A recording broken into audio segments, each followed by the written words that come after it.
민수기 6장 13절에서 27절까지 말씀입니다. 나실인의 법은 이러하니라. 자기의 몸을 구별한 날이 차면 그 사람을 회막문으로 데리고 갈 것이요.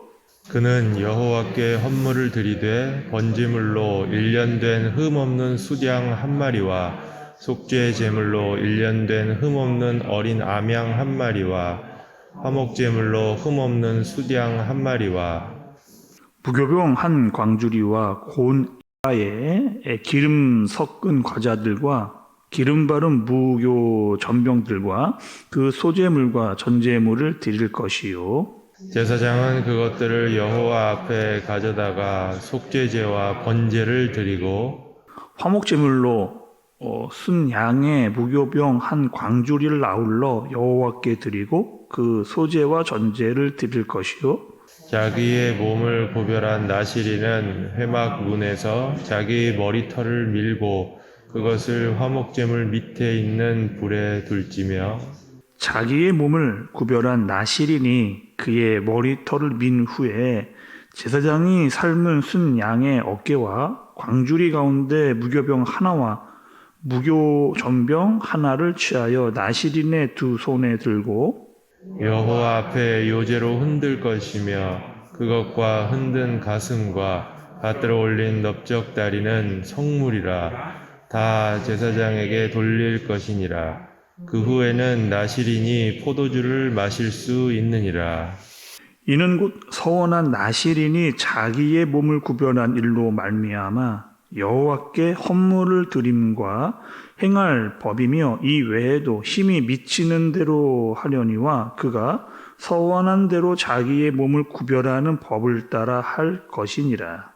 여호와께서 모세에게 말씀하여 이르시되 아론과 그의 아들들에게 말하여 이르기를 너희는 이스라엘 자손을 위하여 이렇게 축복하여 이르되 여호와는 내게 복을 주시고 너를 지키시기를 원하며 여호와는 그의 얼굴을 내게 비추사 은혜 베푸시기를 원하며 그 얼굴을 내게로 향하여 드사 평강 주시기를 원하노라 할지니라 하라. 함께 보겠습니다. 그들은 이같이 내 이름으로 이스라엘 자손에게 축복할지니 내가 그들에게 복을 주리라.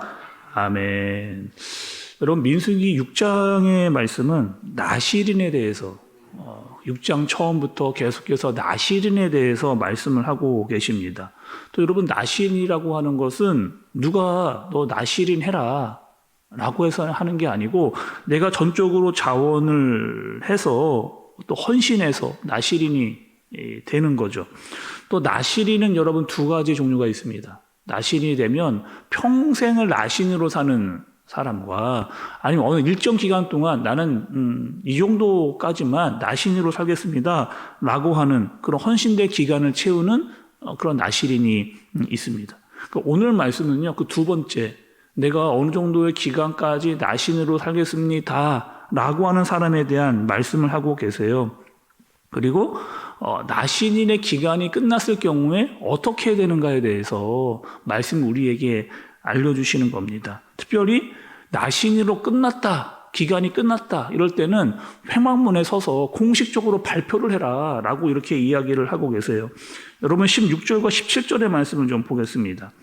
제사장은 그것들을 여호와 앞에 가져다가 속죄제와 번제를 드리고 화목제물로 순 양의 무교병 한 광주리를 아울러 여호와께 드리고 그 소제와 전제를 드릴 것이요 이렇게 이야기를 합니다.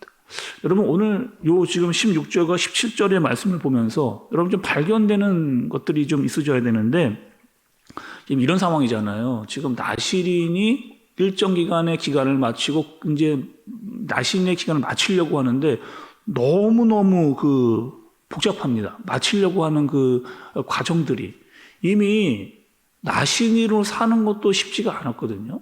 나신으로 지켜야 될 것을 지키면서 해야 될 것들을 하면서 지키는 것도 쉽지가 않았습니다. 근데 이제 나신의 기간을 마치려고 하는데도 굉장히 복잡한 과정을 거쳐야 나신일을 마칠 수가 있는 거예요.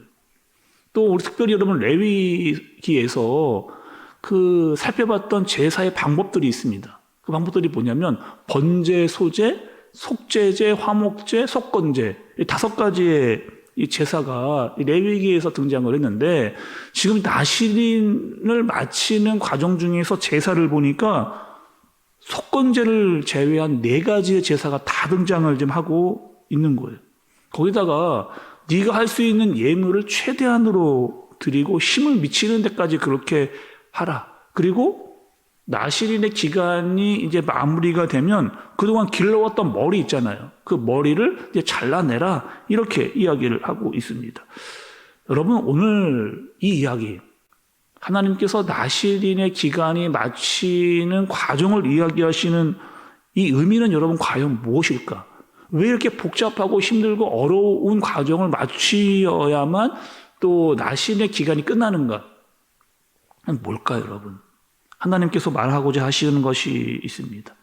나실인의 서원이 끝났다라고 해서 이 모든 것들이 다 끝나는 게 여러분 아니라는 겁니다. 너무 중요하거든요. 너의 나실인의 기간이 끝났다라고 해서 너의 모든 과정이 끝난 것이 아니다. 이렇게 하나님께서 이야기를 해주시는 거예요. 그러니까 훈련의 마침은 또 다른 너의 삶의 시작이어야 된다. 이 이야기를 해주시는 겁니다. 그러니까 과정이 끝났다고, 훈련이 끝났다라고 해서 너의 모든 것들이 끝난 것이 아니고 또 다른 시작을 너는 해야 된다라고 하는 이 사실을 나실인에게 하나님께서 주시는 거죠. 그러니까 나실인은 어떻게 살아야 되느냐? 나실인의 기간이 끝났다고 해서 끝나는 것이 아니고 다시 하나님 앞에서 결단하고 헌신하고 나의 모든 것들을 다 드려서 하나님, 제가 나실인으로 살았지만 또다시 새로운 시작을 하나님 앞에서 하겠습니다. 내 모든 것들을 더 드리고 더 충성하고 더 헌신하고 더 애쓰겠습니다. 라고 하는 이 사실을 하나님 앞에서 고백하는 겁니다. 그동안 여러분 나실인으로 살면서 하지 말아야 할 것들이 있었어요. 뭐였어요? 독주를 머리해라. 독주를 머리하고 포도주, 일단 포도에 관련된 그 어떤 것도 너희는 손에 대거나 먹지 말라 이렇게 말씀하셨잖아요. 머리에 삭도를 대지 말라. 또 죽은 시체를 만지지도 말라. 이렇게 철저하게 절제하고 조심하고 순종했던 그 나실인의 시간을 마치면서 어떻게 하라는 겁니까? 이게 끝이 아니라는 거예요. 너가 조금만 방심하면 얼마든지 곤두박질 칠 수 있다. 훈련 기간 동안 그렇게 애쓰고 노력하고 잘 지켜왔는데 조금만 너가 방심하면 그대로 곤두박질 칠 수 있다라고 하는 사실을 이야기하시는 겁니다. 여러분, 교회에서도 훈련을 할 때가 있잖아요. 훈련받아 정말 열심히 훈련을 받습니다. 정말 제가 이게 보더라도 정말 열심히 또 순종적으로 애쓰면서 훈련의 기간 동안 열심히 하나님의 말씀을 배우고 노력을 했는데 훈련을 마치고 난 다음이 사실은 더 중요하죠. 훈련을 받았던 대로 훈련받은 대로 우리가 우리의 삶을 변화시키고 그 말씀으로 살아가야 되는데 훈련을 마친 다음에 무너지기가 아주 쉬운 거예요. 훈련을 마치고 난 다음에 원래 자리로 금방 돌아가기는 너무 쉬운 겁니다. 이 사실에 대해서 이야기해 주시는 거죠. 나실인의 시간을 살았다라고 한다면, 네가 이렇게 훈련을 받았다라고 한다면 너희의 인생은 또다시 그 훈련받은 것으로 말미암아 살아야 된다라고 하시는 말씀을 우리에게 해주시는 겁니다. 그리고 오늘 말씀 여러분 22절에서 27절까지 보면 아주 중요한 기도가 나오는데, 소위 여러분 아론의 축복이라고 하는 너무 중요한 축복의 말씀이 여러분 24절과 26절의 말씀을 좀 보세요. 여호와는 내게 복을 주시고 너를 지키시기를 원하며, 여호와는 그의 얼굴을 내게 비추사 은혜 베푸시기를 원하며, 여호와는 그 얼굴을 내게로 향하여 드사 평강 주시기를 원하노라 할지니라 하라. 이렇게 이야기합니다. 여러분, 이 말씀은요, 우리가 여러분 예배 때마다 축도를 받잖아요. 특별히 신약의 말씀을 통해서 축도의 말씀, 이 말씀은 사실 여러분 구약의 축복입니다. 아론이 이스라엘 백성들을 향하여 이렇게 축복을 했고요. 또 이 기도를 그 이스라엘 백성들이 듣기를 간절히 원했습니다. 그러니까 성도들도 좋아하는 또 축복의 말씀을 받고자 하는 그런 여러분 기도인데, 또 제사장들이 마음을 다해서 자신이 데리고 있었던 이 백성들을 향하여 축복을 하는 그런 기도입니다. 그런데 여러분, 오늘 이 축복의 기도가 어디서 나오는 거예요? 이 아론의 축복의 기도가 여러분 어디서 나오는 거예요? 민수기 6장의 말씀을 보면서 나시린의 상황을 이야기한 뒤에 아론의 축복이 나오는 것을 볼 수가 있습니다. 자신의 몸을 구별하고 하나님의 말씀을 따라 순종했던 나시린 그 모습을 본 이후에 아론의 축복이 나오고 있는 거죠. 자신을 드리고 하나님 앞에서 거룩을 위해서 살았던, 또 그것을 위해서 순종하고 절제하고 충성을 다했던, 하나님의 나라와 그 일을 위해서 더욱더 노력했던 그 사람들에게 하나님께서 이런 자들에게 복을 주시고 지키시고 은혜를 베푸시기를 원하며 평강 주시기를 원하노라 라고 하면서 아론이 축복을 하는 겁니다. 여러분, 당시의 제사장들이 어떠했을 때 여러분 가장 마음이 기쁘고 행복했을까? 제사장들이, 하나님의 백성이었던 이스라엘 백성들이 하나님의 말씀대로 막 살려고 할 때, 하나님의 말씀에 순종하면서 충성하고 헌신하고 하려는 그 모습을 바라봤을 때 제사장의 마음이 기뻤을 거예요. 그리고 나시린처럼 정말 하나님께 절제하고 순종하면서 그 뜻대로 살려고 하는, 전심으로 하나님께 삶을 드리고 그 삶대로 살려고 하는 사람들을 보았을 때 제사장은 보람을 느꼈을 겁니다.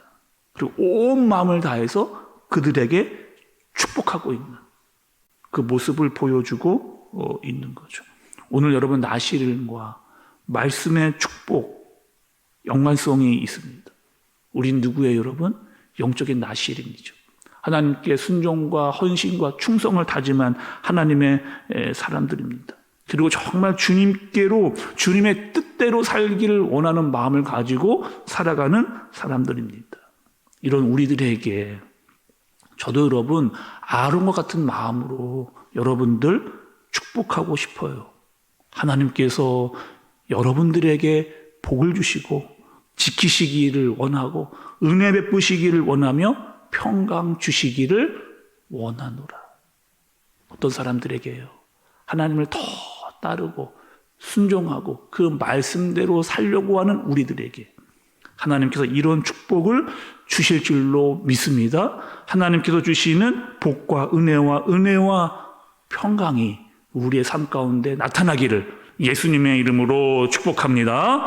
기도하겠습니다. 하나님 아버지, 하나님께서 하나님의 백성들을 축복해 주셨습니다. 믿음으로 사는 자, 하나님을 신뢰하는 자, 말씀을 따라 그 말씀대로 순종하는 자에게 오늘 축복하셨던 것과 같이 이 말씀이 우리의 말씀이요 축복이 되게 하여 주옵소서. 여호와께서 우리에게 복을 주시고 여호와께서 우리에게 얼굴을 비추어 주시고 은혜 베푸시기를 원하며 평강을 내리어 주시옵소서. 예수님의 이름으로 기도드리옵나이다. 아멘.